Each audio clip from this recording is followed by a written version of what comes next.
And do you mind recording? Oh, perfect. Yep, 'Cause, absolutely. So I'm what can I pretty do for you? sure I will need to review it again. I just was confused about the numbers, and also wanted to share something that I noticed. I don't know if it's still happening, but um, so basically, do you have an address we can go through? Sorry. Oh, you want me to pull one up? I can pull one up. Yes, please, if you don't mind. Oh, sure. Yeah, I 'Cause- can definitely do that. yeah, awesome. Because my So, brain just stopped working after a while. no, not a problem. Let's go ahead and we'll just grab this one here. Okay, perfect. All right. I don't know where Homewood is, but I'm sure it'll be a perfectly fine example. Yeah, looks like it.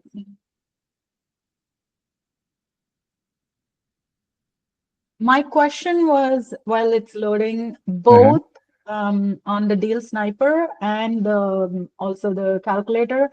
Um, so Oh, you know what? I don't think that's going to work because it's coming soon. I have to pick a different one. Hold on. okay, Yeah, okay. coming Oh, soon. gotcha. Okay, okay. It's not active right now. Got it. Yeah, I should have caught that. That's all right. I'll just grab another one. Yeah, We'll do this one. Is this one coming soon? Okay, this one's active. of course. Well, Good. you did catch it quickly because I could have never. I was just Well, it waiting was for it to. taking so long to load, and I use this so much. I'm like, it should never take that Um, long to load. Yeah, gotcha. see, look at see how much faster that was. Okay. Okay, Makes so sense. what were you noticing, or Okay, what was your question? so yeah, at first, actually, yeah, I'll just share with you what I first noticed.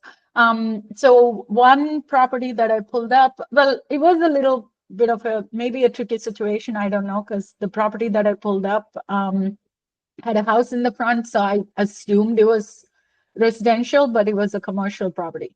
So Oh, maybe that's the reason the details were wrong, but I don't know. Like, so it pulled wrong data, hmm.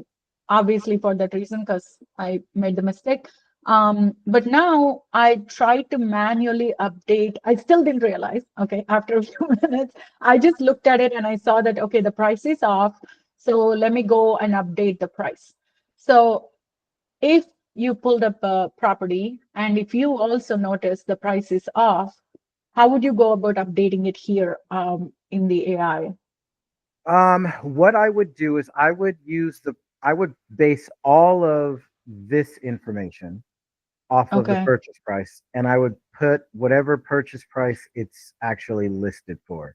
So this one is Okay. listed for sale for 170. It's saying this estimate is 172, but it's actually Okay. listed for 170. So that's the number that I would start with, and then Okay. have the AI add its fee on top. So in this case, this one actually Okay. worked out just fine. It looks like Right. it added about $17,000 to the purchase price. Mm-hmm. But whatever number is here is going to dictate Mm-hmm. everything else. For example, if I were to put in the purchase price, we were going to give them $250,000, for example. Oh, I see it's updating. Yeah, Okay, it'll that's it'll great. change for you. Awesome. Okay, that's perfect. That's what I was looking for. Okay. Now my next question. So, the interest rate, are we always keeping it zero? Absolutely, if we can. Yeah, Okay. and And I'll show you why. obviously, uh-huh. Yeah, I can absolutely show you why. Because a Okay. lot of people have that same question. So this will be a nice part of the video for other people to review as well. So the whole goal of this seller financing or creative financing is meant to sell to investors that are looking for properties that they're going to buy and hold.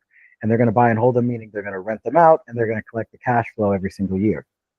That's the whole point of them investing in these types of properties. Mhm. So we want to make the deal as attractive as possible for them. And additionally, we want to make sure that it'll cash flow enough for them to even consider taking a look at it. So I'll give you an example. I'll put this exact deal in.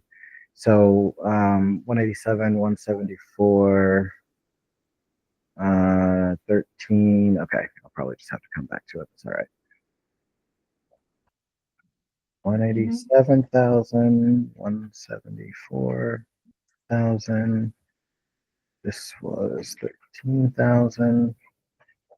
We always shoot to make 10 on the deal if we can. Mhm. I think the rent was 14 and some change.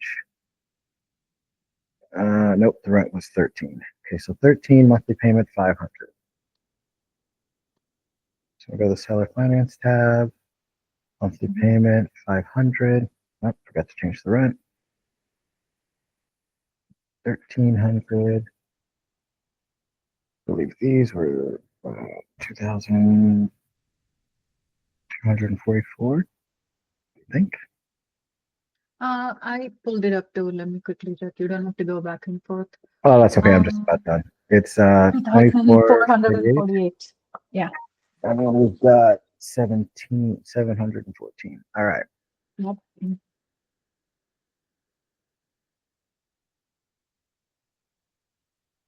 2448. Yeah. What was it? 1714, right? 714. Yeah. Okay. 714 for insurance and PTI.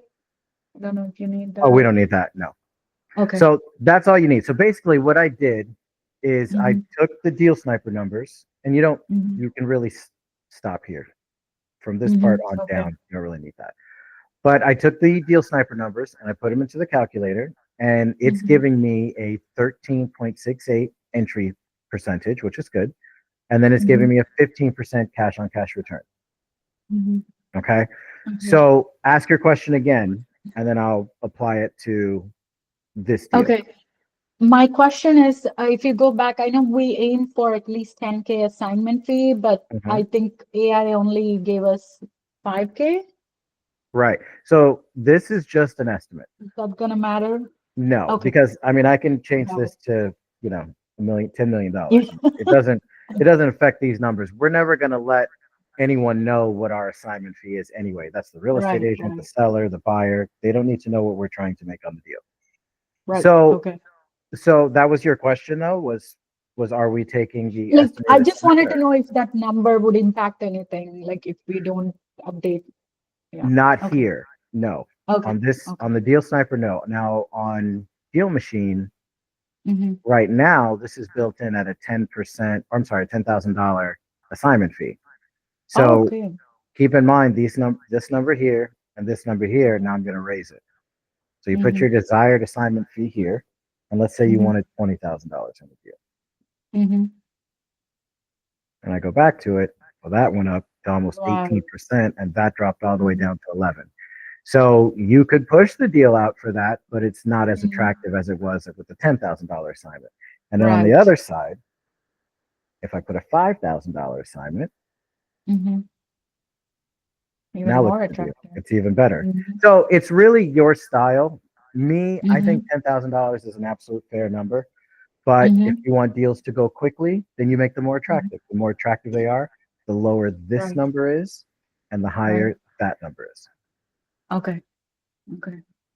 And how would you, so I remember Chris Mills doing this in his training.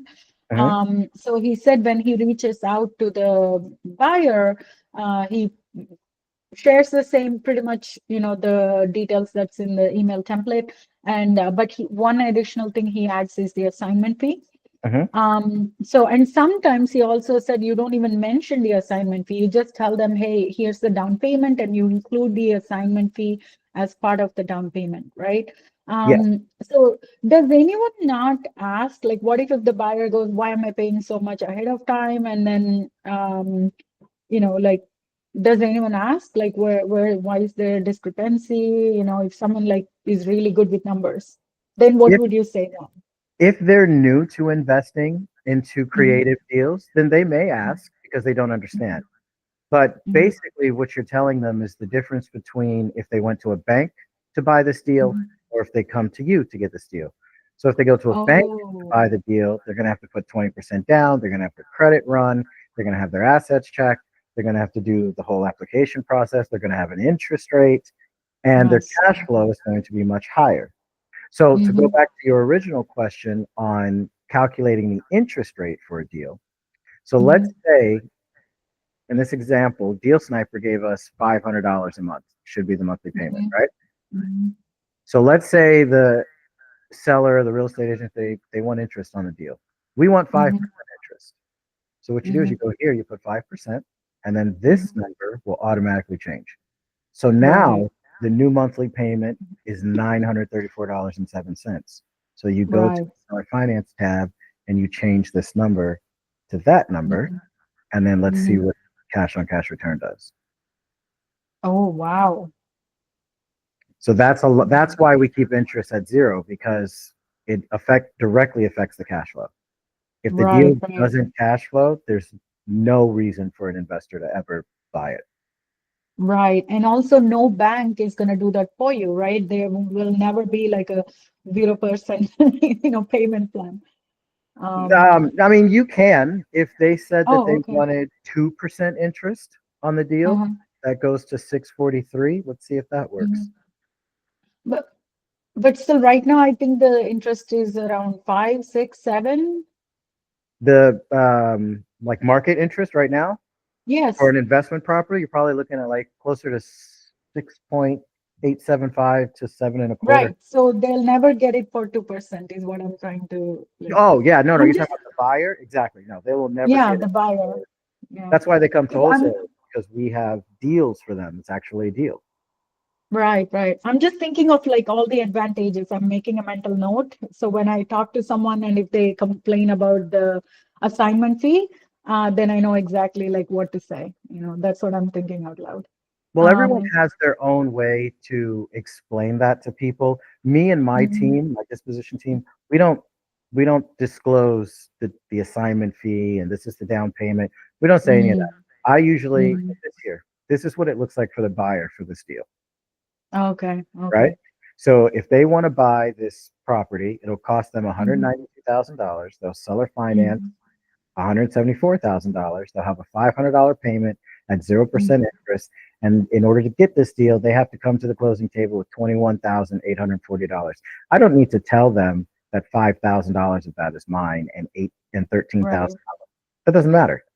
As long right. as as long as the numbers make sense and this is Mhm, low and this is high, they don't mhm. need to know the difference. Hey, it's $21,000 to get this deal. Do you want it? Right, right. That's And the bottom line of the conversation.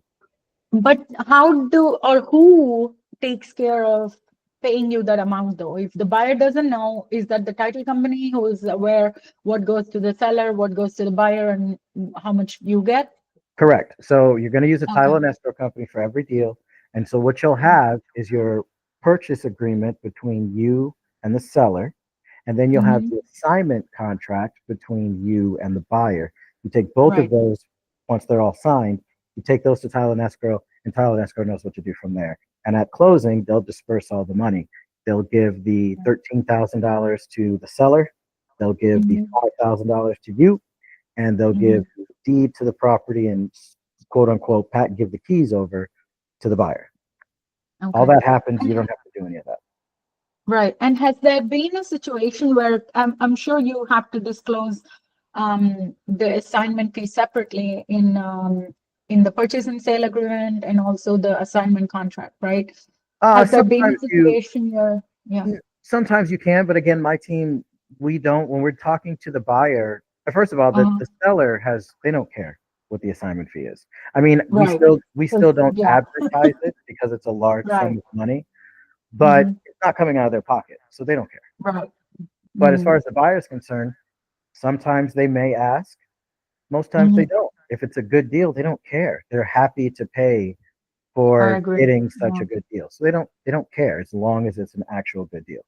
But Okay. if it's Okay. one of those situations where they are asking, yeah, go ahead and Hmm. disclose. Mm. Okay. Awesome. Um, and how about when there's a realtor? What happens in this transaction? Like, does So anything going change or is it still the same? Yeah. so going back to this, for every deal, we can most times pay up to 3% in realtor commissions somewhere. So in Okay. a real estate transaction, there's the listing agent and then there's the buying Right. agent. So in Right. this situation, the listing agent would also be the buyer's agent. So if they're Right. asking you for commission, you can give them up to 3% most of the time. A lot of time we want Hmm. to stick to about 1.5, 2%. Because on our Okay. side, for the buyer's agent, they're not really doing much. We're doing the paper, Mm. we're finding the buyer. So it's like, hey, can Mm. we agree on 1.5% because I have to build this into the deal? Right. Or we can help the seller pay their portion of the commission because they're getting a lower down payment than what they were expecting. Mm. So it really Okay. just depends. So in this situation, purchase price is $187,000. So if we were Mm. to go max scenario, which would be most times what, 3%? We're Mm. looking at a realtor commission of like $5,600. Mm. Actually, 5610, I think. Okay. So that would be the realtor commission. So we put that there. So much like going higher on our assignment fee, Mm-hmm. we're adding to that entry fee percentage. So it went from 11 to 14, which is still that's pretty good. It's Yeah. still a deal for an investor. And Mm-hmm. then your cash on cash return is about 15%. So your deal's still good. Right. Right. And then So if you is wanted entry? to Uh-huh. go to your original, just so you can see what worst case scenario would look like with your Yeah. $10,000 assignment fee, that's a little bit higher, but it's still probably good enough to pique a Yeah. buyer's interest. But then if all of that were included, I would say, hey, can we do like $400 a month? Because then we can get that cash on cash return back up a Mm. little higher. So it's just a Nice. little give and take. There's a lot of things that you Mm. can manipulate to make the deal work as long as the seller Right. agrees to it. Right. Right. Right. Um. And who pays for the realtor? Again, it comes from the buyer, right? Yeah, Because you that'll okay, come from because the you're buyer. gonna submit it as the entry fee. It's just Got the it. entry fee. Right. And what about, I know some properties, like when we go to Section 8 rental, you'll see there's additional details. Like, how would you, I mean, I love that the AI calculates that for me. For example, um, the vacancy, the repairs and maintenance, right? Hmm. But what if like a submit to a buyer and then if it's not accurate, like, um, Well, is here's the it still situation. the Every buyer's single responsibility? Is to that how run the you're doing numbers. it? Yeah, it's that Mhm. because we can't. Every buyer is going to have their own version of how they run their numbers. Some buyers Mm, might run their capex at 5%. Some buyers might mhm. run their repairs and maintenance because it's an apartment complex in a rougher neighborhood. They might run their repairs and maintenance at 10%. So it Mm. really just depends. All we can do is back up the numbers that we are submitting. And then if they don't Okay. run their numbers that way, then it's on them to take our numbers and run them their way and see if the deal fits for them still. Okay. And I'm sure the contract states the same, right? It covers. Which contract for the assignment contract? Yeah. So you would have a buyer basically look at the deal and agree to it before you send out the assignment contract. The way Oh, the okay. Okay. process goes would be you get the deal under contract from the seller or the realtor. You Yeah. market the deal to investors. Investors Hmm. look at the deal, you talk to them, you answer their questions, they run their numbers. Hmm. They like the deal, they want to walk it. And once they want to walk it, then you send the assignment contract. The assignment contract on their side will have anywhere from 3 to 7 days for walkthrough and their inspection. It'll have their EMD requirement. And then once they sign that, then they can go walk the property. And some wholesalers will even put that step at the very end. They'll send the buyers to walk the property, make sure everything is Hmm. good. And then once the buyer is 100% ready to go, then you can send them the assignment contract, which is a much safer way to do it. So it all just Right. depends on your style. Yeah. Okay. No, I'm just thinking like if it's good to add a clause in the assignment contract saying yeah, the buyer is still responsible to do his due diligence. So that's in there. Um, That's already in there. okay, that's perfect. Okay.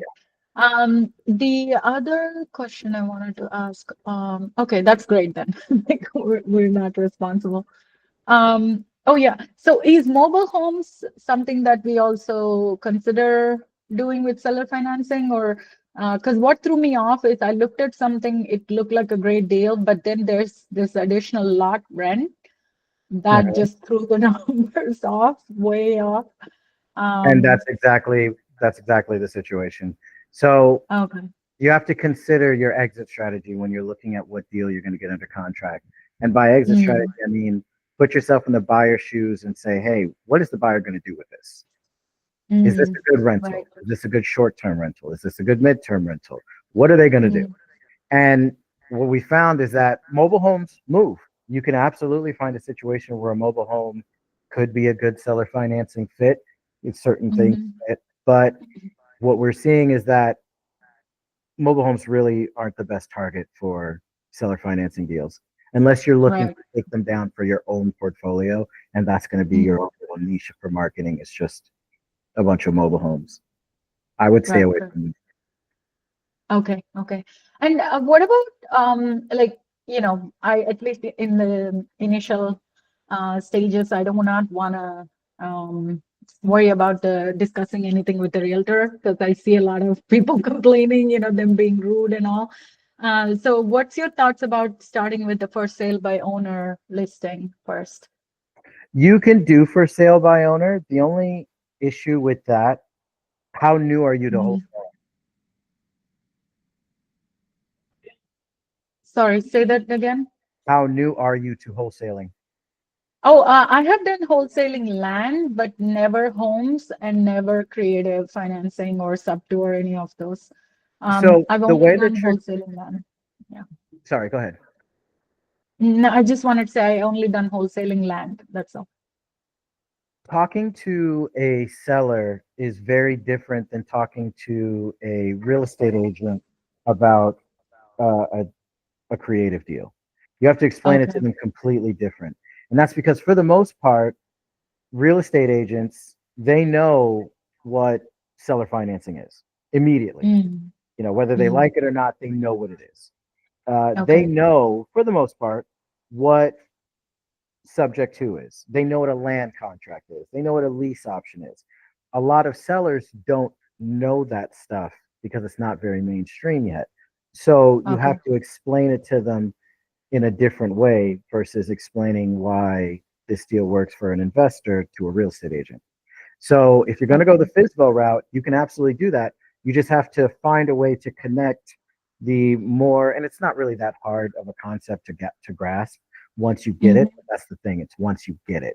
Getting you there is going to take a little bit of steps. So you're going to have to find a way to articulate the the stuff that they don't understand into a way Hmm. that is easy for them to digest and comprehend. And if you want, Right. I can make a video series on that. Most of my content is Awesome. geared towards talking to realtors, but if you give me a few days, I can probably get something up for you. Yeah, awesome. Yeah, I would appreciate that. No rush, but thank you so much.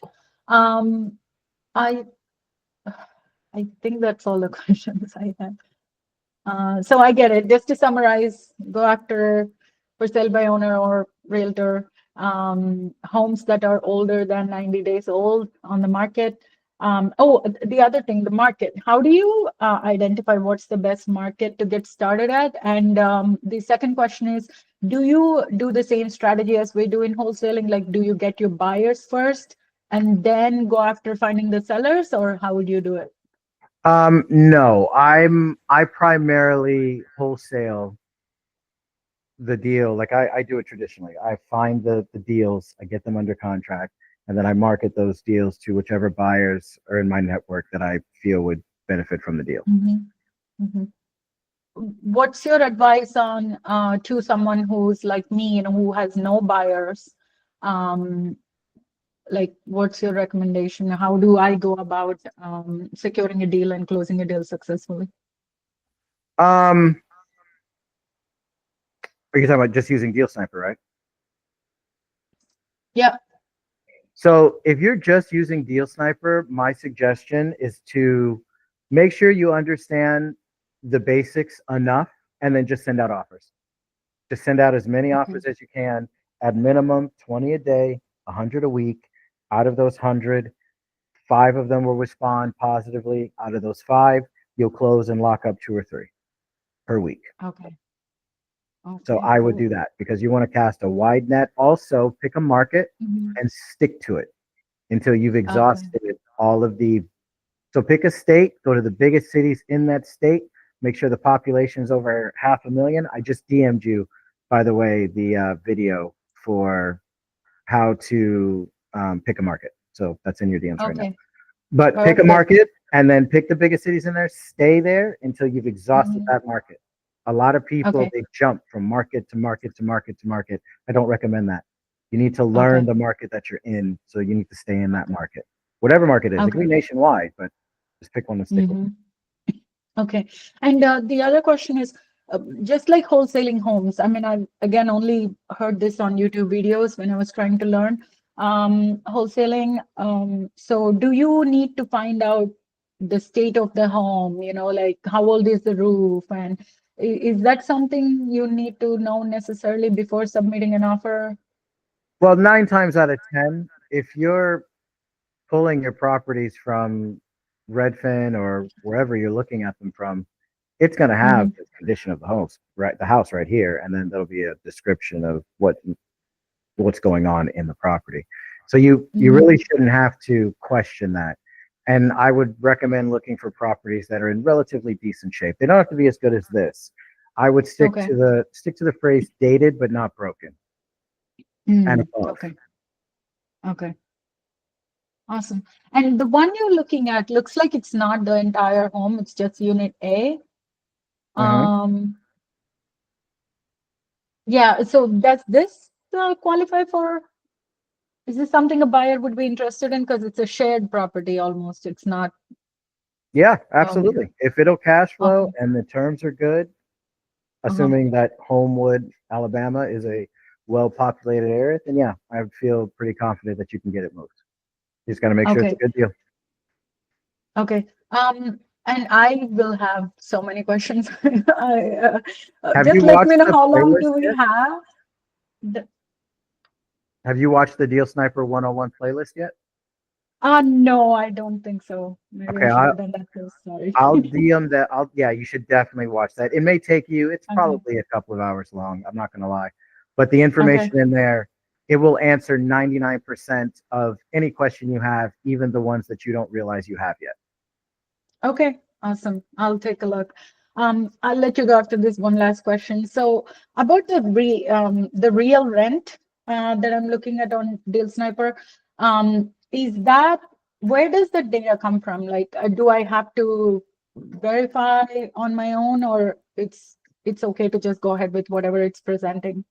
So I've gotten a couple of different stories. Well, actually, only two. One is that Deal Sniper is extremely accurate in its rent Mhm. estimate, and that it's not very good at estimating rents for multifamilies yet. It's Okay. counting the rent for the whole property instead of just each individual unit.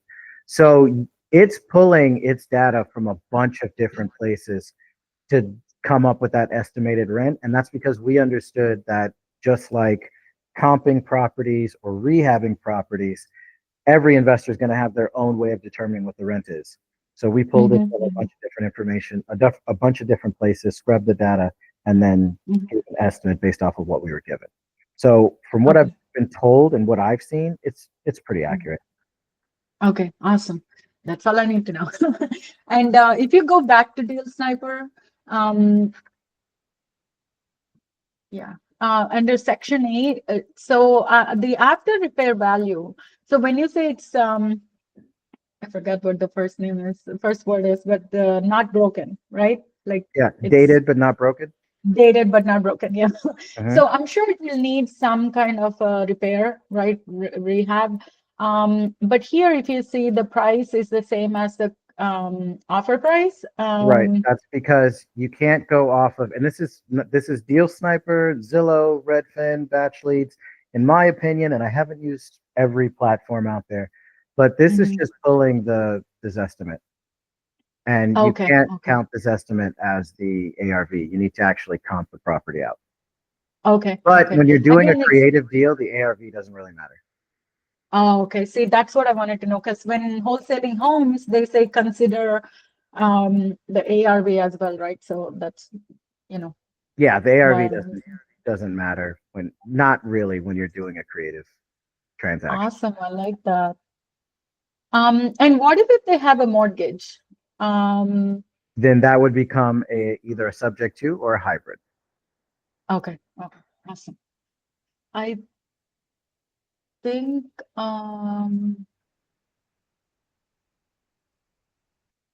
yeah. And would you recommend a property with a HOA? Like, is that something you have dealt with before? Yeah, I mean, it just depends on the HOA. If the HOA allows rentals, then it's good. If it allows short-term rentals, then it's better. You just got Okay. to make sure the HOA fee doesn't kill the cash-on-cash return. Okay, got it. Okay, I think that's all the questions I had, Sean. Thank you so much for your time. I'll go over the training. I feel like if I go over it, then I may even have more um, matured questions. That's um, okay. Just hit me up again. We'll do it again. okay, thank you so much and have a nice day. You too. Bye bye. Bye.